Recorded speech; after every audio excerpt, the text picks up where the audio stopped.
नमस्कार सर्व लाडक्या बहिणी, कशा आहात आपण सर्व ऑडियन्स? आपण कसे आहात? तर लाडकी बहीण योजनेचे मेचे पैसे, मेचा हप्ता हा कधी मिळणार याबद्दल आपण अत्यंत महत्त्वाचे अपडेट समजून घेऊयात। सर्व लाडक्या बहिणी, जुलैपासून ही योजना सुरू झालेली आहे आणि जुलैपासून या योजनेमध्ये आपण सर्व ज्या बहिणी जुलैपासून लाभ घेत आहेत अशा सर्व बहिणींना तर माहीतच असेल की जेव्हापासून ही योजना आलेली आहे तेव्हापासून सर्व लाडक्या बहिणींना हप्ते हे किती तारखेला मिळतात तर आपणास माहीतच असेल। जुलै आणि ऑगस्ट असे दोनही हप्ते हे सोबत आले होते, कारण की ऑगस्टमध्ये ही राखी पौर्णिमा होती आणि त्यामुळे जुलै आणि ऑगस्ट असे दोनही महिन्याचे हप्ते तुम्हाला ऑगस्टमध्ये म्हणजे 17 ऑगस्टला राखी पौर्णिमा होती आणि 19 ऑगस्टला सर्व लाडक्या बहिणींच्या बँक खात्यामध्ये हप्ते यायला सुरुवात झाली होती।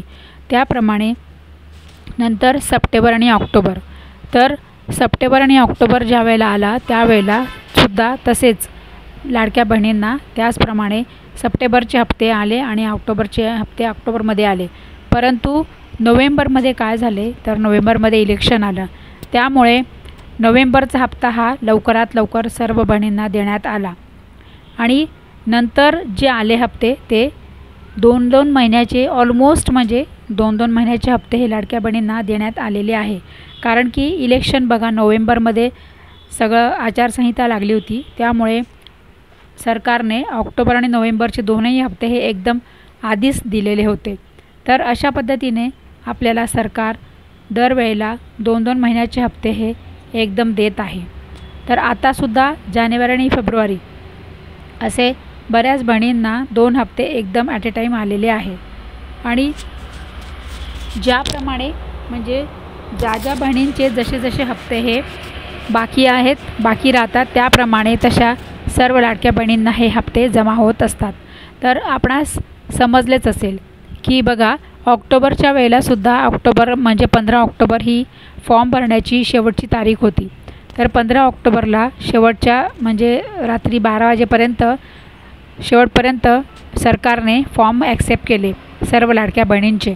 परंतु आता काय आहे, आता अजूनपर्यंत आता झाले काय आहे माहिती आहे का, एप्रिलचा जो हप्ता आहे तो अजूनपर्यंत अशा बऱ्याच बहिणी म्हणत आहेत की एप्रिलचा हप्ता आम्हाला नाही आला। परंतु बघा मी तुम्हाला म्हटलं होतं की शुक्रवार आणि शनिवार आपण वाट बघूयात की तुम्हाला एप्रिलचा हप्ता येतो का। तर आज शनिवार आहे, तर आज जर लाडक्या बहिणींना एप्रिलचा हप्ता जर नाही आलेला असेल तर आता अशा बहिणींनी काय करायचं आहे, कारण की बघा एप्रिलचा हप्ता ज्या बहिणींना नाही आला तर कदाचित तर हे तर कारण नाही ना की लाडक्या बहीण योजनेतून तुम्ही आता बाहेर निघाले आहेत किंवा तुमचं जे NPCI DBT म्हणजे जे आहे DBT जे आहे ते तुमचं तिथे सरकारला समस्या येत आहेत, कदाचित तुमचं DBT हे ऑन नसावं किंवा तुम्ही जे काही बँक खात्याचे आहे प्रॉब्लेम तो तुम्ही तर क्रिएट करून ठेवलेला नाही ना। हे सर्व कारणे तुम्हाला एप्रिलचा हप्ता न मिळण्यामध्ये हे सगळी कारणे असू शकतात। त्यामुळे सर्व लाडक्या बहिणी तुम्ही आता आज आपण वाट बघूयात शुक्रवार आणि शनिवार, तर काल तर शुक्रवार संपलेला आहे, आज शनिवार आहे। आज जर तुम्हाला हप्ता आला तर ठीक आहे, जर तुम्हाला शनिवारी हप्ता नाही आला तर मात्र तुम्हाला आता म्हणजे काळजी करण्यासारखी गोष्ट आहे, कारण की एप्रिलचा हप्ता कारण एप्रिलपासून जर लाडकी बहिणीला हप्ता येणं जर बंद होऊन गेलं, कारण की एप्रिलपासून हे मी तुम्हाला सांगितलं आहे की अकाउंटिंगचं फायनान्शियल इयर हे सुरू होतं एप्रिल महिन्यापासून। तर जर लाडक्या बहीण योजनेमधून बहिणींना जर काढलं असेल तर कदाचित तुम्हाला एप्रिलपासून हप्ता येणं बंद होऊ शकतं। तर म्हणून मी तुम्हाला प्रत्येक व्हिडिओमध्ये सांगत आहे, सावध करत आहे की बघा तुमचं तुम्ही जे काही DBT आहे ते तुम्ही चेक करा आणि तुमचं सगळ्यात महत्त्वाचं बघा सगळ्यात महत्त्वाचा मुद्दा मी तुम्हाला या व्हिडिओमध्ये सांगत आहे। अत्यंत इम्पॉर्टंट अपडेट मी तुम्हाला या व्हिडिओमध्ये सांगत आहे। महत्त्वाची माहिती मी तुम्हाला या व्हिडिओमध्ये सांगत आहे की जर तुम्ही लाडकी म्हणजे बघा, तुमचं आधार कार्डवर जे नाव आहे त्याच नावाने तुम्ही लाडकी बहीण योजनेचा फॉर्म भरला होता का? आधार कार्डवर तुमचं जे नाव आहे त्याच नावाने तुमचं बँक खातं आहे का?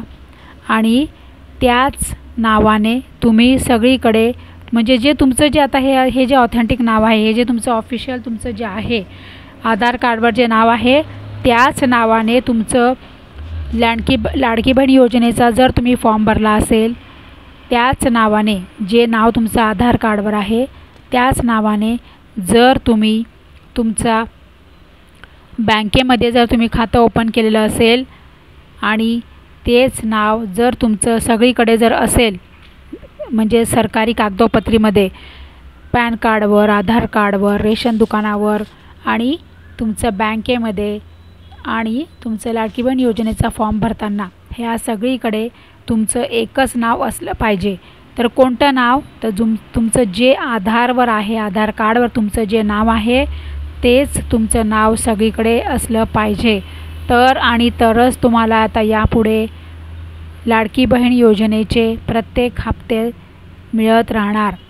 म्हणजे आता जर तुम्हाला यापुढे एप्रिलचा हप्ता नाहीच आला तर मात्र तुम्हाला एक तर तुमच्या कागदपत्रामध्ये काहीतरी गडबडी असू शकते किंवा तुमचं म्हणजे सरकारला तुमचा डेटा मिळालेला असावा की बघा, कदाचित तुमची माहिती इन्कम टॅक्सने तुमची जी माहिती आहे ती म्हणजे कर विभागाने तर दिली नाही सरकारला की बुवा तुमच्या फॅमिलीतलं कुटुंब कर भरत आहे, तरीही तुम्ही लाभ घेत आहात।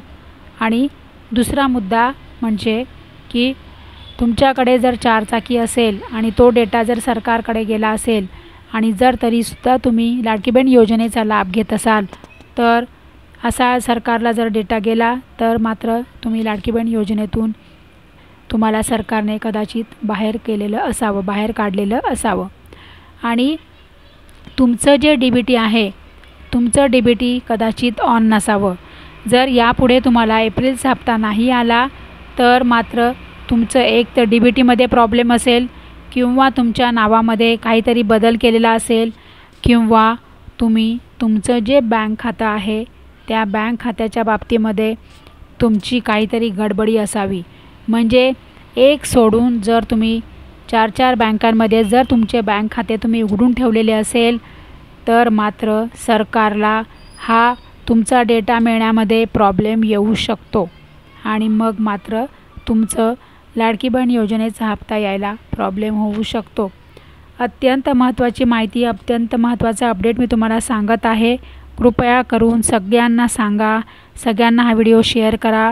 तुम्हाला व्हिडिओ आवडला असेल तर लाईक करा आणि चॅनलवर जर तुम्ही पहिल्यांदा आला असाल तर कृपया करून चॅनलला सबस्क्राईब करा, घंटीचे बटन दाबा, ऑल नोटिफिकेशन ऑन करा आणि कमेंट करा। हा सगळ्या ताईंनी